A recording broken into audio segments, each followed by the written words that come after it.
Hi everybody, it's Stefan Molyneux from Free Domain Radio. This is Schooled in Wisconsin, the truth behind the protests. You can check out more philosophy shows at freedomainradio.com. So we're going to compare private and public sector unions. Let's look at some basic economics. This is the theory behind private sector unions. So you have a bunch of workers, and the workers have wage demands. They, like everybody, wants to be paid more. And you have the capitalist. Oh, hang on, wait, there we go. Let's give him a monocle. You have the capitalist, and the capitalist, in his hot-blooded pursuit of profit, wants to keep the wage demands of the workers down, because the less he can pay his workers, the more he can make in profit. Now, because the capitalist is the employer and the workers are the employees, the capitalist is perceived to have a disproportionate amount of power. Therefore, the workers need to get together and have collective action so that they can avoid the downward pressure from the drive for profit. And that's perfectly fine as far as it goes morally and philosophically and ethically. That's all good stuff, as long as you don't use the initiation of force or fraud to force people into a union. Why not? Band of brothers gather together and fight the capitalist. Good for you. The problem is that when you get to a public sector union, there's some real challenges with the theory, right? So you got a bunch of workers here, they're, I guess, working on the roads, and they have upward pressure of wages because they want more wages and benefits like everybody does.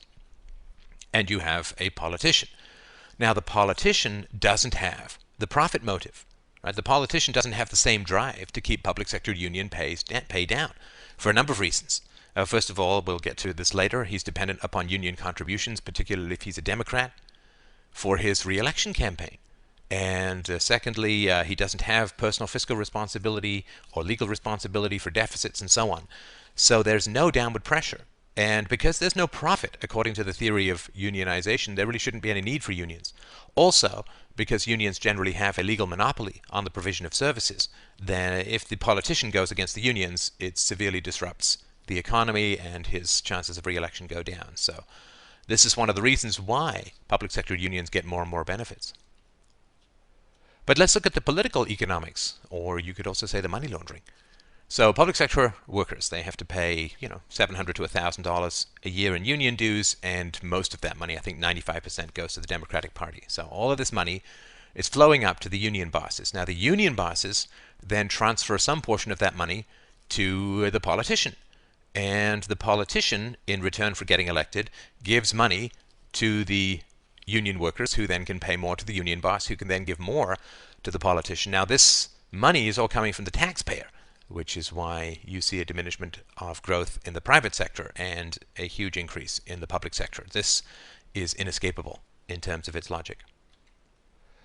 So let's look at Wisconsin, in particular the teachers' strike or the teachers' action.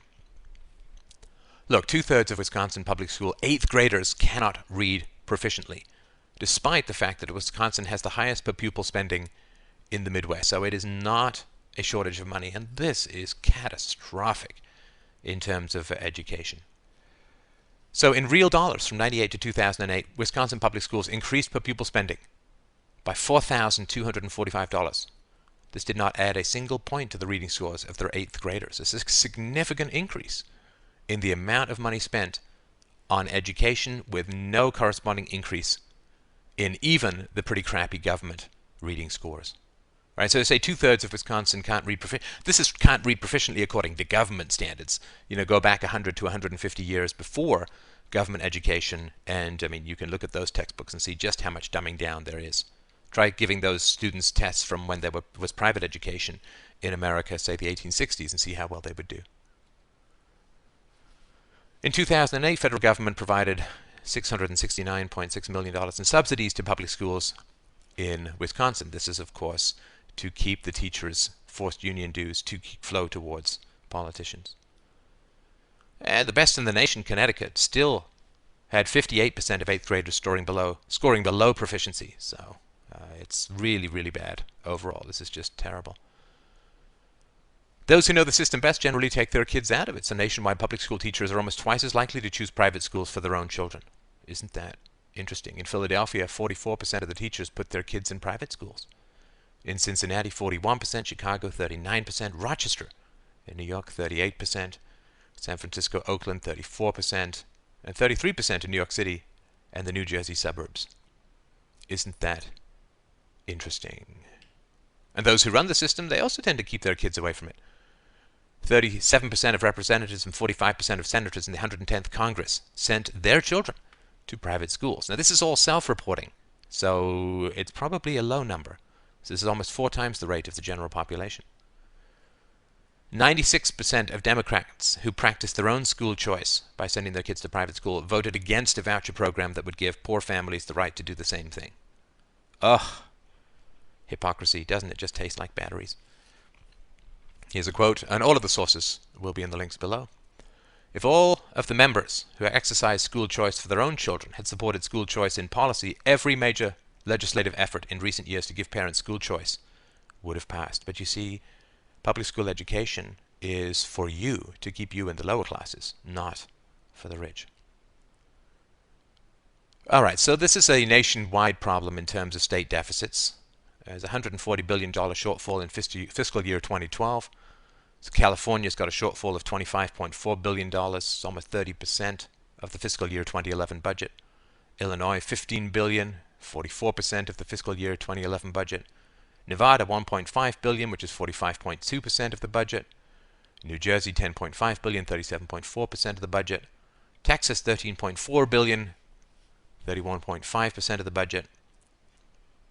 So it's a $140 billion shortfall. The annual military budget of the U.S. is about $700 billion. It's 5 times the total deficits of the U.S. states. But do not hold your breath for the empire to come to the rescue of the poor. Unfunded liabilities. This is the great elephant in the room when you're talking about U.S. debts and deficit. It completely dwarfs any of the numbers that are floating around now. The states' unfunded obligations.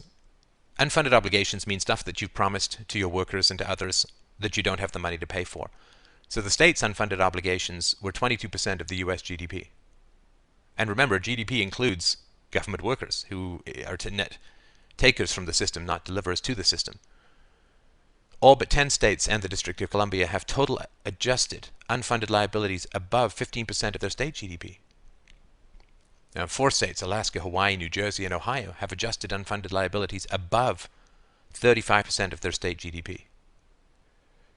The U.S. unfunded liabilities as a whole, this is almost exclusively Social Security and Medicare, total amount of the unfunded liability comes out to just over $100 trillion dollars, or approximately $33,000 for every man, woman, and child in the country. And you spread that, or I guess you rather concentrate that, to people who are actually contributing to the economy through free market productivity, and it is a ridiculously unpayable sum.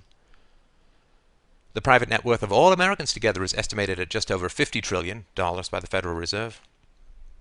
So you can see there's a little bit of a problem, but this isn't the whole story. How many people are actually paying into the system? Economist Gary Schilling has calculated that 58% of the U.S. population is dependent on the government for major parts of their income.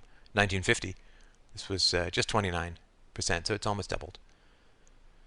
Including teachers, soldiers, bureaucrats, and other government employees, welfare and social security recipients, government pensioners, public housing beneficiaries, and people who work for government contractors.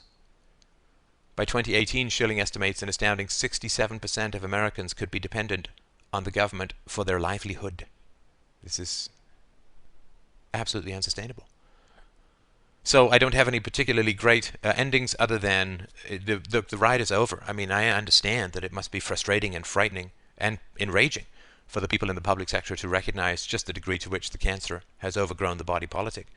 But this is all wildly unsustainable, and I think that we need to come together and try and support each other to recognize and understand the reality of what is occurring, and to really look at what is going to have to happen to the U.S. economy to restore it to any kind of health. And the sooner we do this, of course, and I say we as a Canadian, because we actually have a higher per capita debt up here.